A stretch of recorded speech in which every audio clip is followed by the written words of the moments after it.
আমি আপনাকে একটা চিঠি পড়ি। সিপিএমের অত্যন্ত উচ্চপদস্থ একজন নেতা।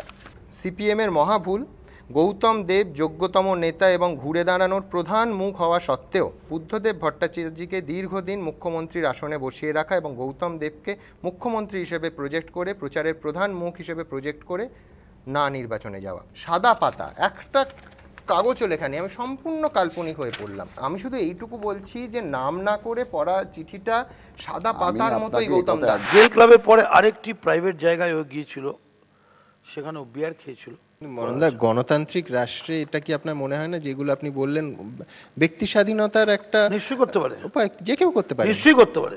Where does this Samaj thing goes? hang on लेकिन who are you to teach moral and social judgment No, to girls? it's It's her personal liberty और ये उनका मौलिक अधिकार है ये करना। প্রবল প্রাকৃতিক দুর্যোগ, শিলাবৃষ্টি শুরু হয়েছে।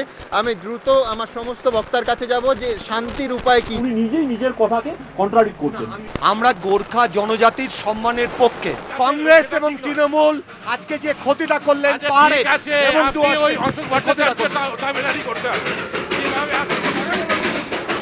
সরকার দায়িত্ব নিয়েছে এবং জনমুক্তি মোর্চা এগিয়ে এসছে। মানে আমি অন্তত কোনো টেলিভিশন চ্যানেলে কোথাও এই দুর্যোগের মধ্যে এরকম অনুষ্ঠান দেখিনি। মানে আপনাদের এখন বলতে বাধা নেই যে একেবারে শিলাবৃষ্টি আমাদের রীতিমতো আহত করেছে।